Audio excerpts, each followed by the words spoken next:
Merci beaucoup. C'est vraiment un plaisir d'être ici en Inde et c'est incroyable de voir le leadership du pays en matière d'IA avancée. J'étais ici pour la dernière fois il y a un peu plus d'un an et c'est frappant de voir combien de progrès ont été accomplis depuis. Nous sommes passés de systèmes d'IA qui peinaient avec des mathématiques de niveau lycée à des systèmes capables aujourd'hui de faire de la recherche en mathématiques et de dériver des résultats inédits en physique théorique. Il est également frappant de voir combien l'Inde a progressé dans sa mission de mettre l'IA au service d'un plus grand nombre de personnes dans davantage de régions du pays. Et le leadership de l'Inde en matière d'IA souveraine, appuyé sur les infrastructures, les SLM et bien plus encore, a été formidable à observer. Plus de 100 millions de personnes en Inde utilisent ChatGPT chaque semaine. Plus d'un tiers d'entre elles sont des étudiants. L'Inde est également le marché à la croissance la plus rapide pour Codex, notre agent de programmation qui aide les gens à développer des logiciels plus vite et mieux. L'Inde, la plus grande démocratie du monde, est bien positionnée pour être un leader en IA, pas seulement pour la construire, mais pour la façonner et décider à quoi ressemblera notre avenir. Et il est important d'agir vite. Sur notre trajectoire actuelle, nous pensons que nous ne sommes peut-être qu'à quelques années des premières versions d'une véritable super-intelligence.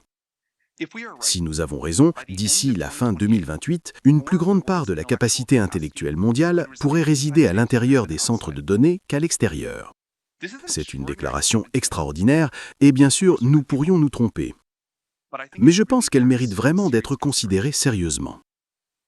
Une super-intelligence, à un certain stade de sa courbe de développement, serait capable de mieux diriger une grande entreprise que n'importe quel dirigeant, certainement mieux que moi, ou de faire de meilleures recherches que nos meilleurs scientifiques. Alors que nous nous préparons à cette possibilité, nous sommes guidés par trois convictions fondamentales. Premièrement, nous croyons que la démocratisation de l'IA est la seule voie juste et sûre. La démocratisation de l'IA est le meilleur moyen de garantir que l'humanité prospère. À l'inverse, la centralisation de cette technologie dans une seule entreprise ou un seul pays pourrait mener à la catastrophe. L'avenir souhaitable dans quelques décennies doit ressembler à un monde de liberté, de démocratie, de prospérité généralisée et d'un accroissement d'autonomie humaine. Certains veulent un totalitarisme efficace en échange d'un remède contre le cancer. Je ne pense pas que nous devrions accepter ce compromis, et je ne pense pas non plus que ce soit nécessaire. Nous aurons probablement besoin de la super-intelligence pour nous aider à concevoir les nouveaux mécanismes de gouvernance pour garantir que cela se fasse équitablement à grande échelle et pour éviter des problèmes comme un accès extrêmement déséquilibré à la puissance de calcul ou autre chose. Deuxièmement, nous croyons que la résilience face à l'IA est une stratégie de sécurité fondamentale. Nous ne voulons pas dire que c'est la seule stratégie de sécurité. Nous devrons continuer à construire des systèmes sûrs et à résoudre des problèmes techniques difficiles en matière d'alignement. Mais de plus en plus, nous devons commencer à élargir notre conception de sécurité pour y inclure la résilience sociétale. Aucun laboratoire d'IA, aucun système d'IA ne peut garantir un avenir positif à lui seul. Pour prendre un exemple évident, il y aura des biomodèles extrêmement performants disponibles en open source qui aideraient des individus à créer de nouveaux pathogènes. Nous avons besoin d'une approche à l'échelle de la société pour nous défendre contre cela. Troisièmement, cet avenir de l'IA ne se déroulera pas exactement que quiconque le prédit. Et nous croyons que de nombreuses personnes doivent avoir leur mot à dire dans la construction de cet avenir. Le développement de l'IA a déjà réservé de nombreuses surprises et je suppose que de plus grandes sont à venir. Nous comprenons qu'avec une technologie aussi puissante, les gens veulent des réponses. Mais il est important de rester humble face à ce que nous ne savons pas et de toujours se rappeler que parfois nos meilleures hypothèses se révèlent fausses. Les découvertes les plus importantes se produisent quand la technologie et la société se rencontrent, connaissent parfois des frictions et coévoluent. Par exemple, nous ne savons pas encore comment appréhender le fait qu'une super-intelligence puisse être alignée avec des dictateurs et des pays totalitaires. Nous ne savons pas comment penser le fait que des pays utilisent l'IA pour mener de nouvelles formes de guerre les uns contre les autres. Nous ne savons pas comment réfléchir au moment où et à la question de savoir si les pays devront envisager de nouvelles formes de contrats sociaux. Mais nous pensons qu'il est important d'avoir plus de compréhension et de débat à l'échelle de la société avant que nous ne soyons tous pris au dépourvu. Point important, en lien avec ces trois convictions, nous continuons de croire que le déploiement itératif est un principe stratégique clé et que la société doit se confronter à chaque nouveau niveau successif de capacité de l'IA, l'utiliser, avoir le temps de l'intégrer, de le comprendre et de décider comment avancer. Cela a étonnamment bien fonctionné jusqu'à présent. Si nous avons raison et que les systèmes continuent de s'améliorer à ce rythme, cela va changer l'économie de beaucoup de choses.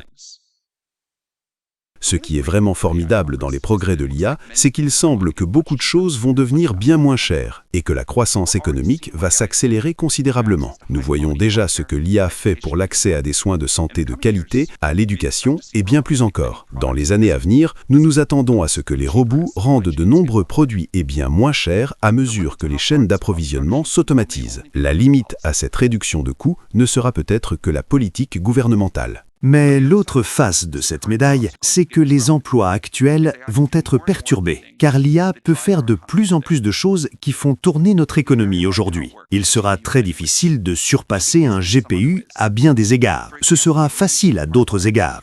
Par exemple, nous semblons vraiment programmés pour nous soucier bien plus des autres êtres humains que des machines. Nous sommes un peu moins inquiets pour l'avenir à long terme. La technologie perturbe toujours les emplois. Nous trouvons toujours de nouvelles et meilleures choses à faire. Les gens d'il y a 500 ans auraient pensé que nos emplois actuels ont souvent l'air ridicules, comme des façons de nous divertir ou de nous créer du stress. Et les gens dans 500 ans, espérons-le, nous verront comme des gens incroyablement riches, jouant à des jeux, cherchant des moyens de passer le temps. Mais nous devrions tous espérer qu'ils se sentiront bien plus épanouis que nous aujourd'hui. Je suis convaincu que nous continuerons à être poussés à être utiles les uns aux autres, à exprimer notre créativité, à rechercher le statut, à être en compétition, et bien plus encore. Mais les détails de ce que nous faisons au quotidien auront probablement un aspect très différent. Chaque génération a construit sur le travail des générations précédentes, et avec de nouveaux outils, l'échafaudage s'élève un peu plus haut.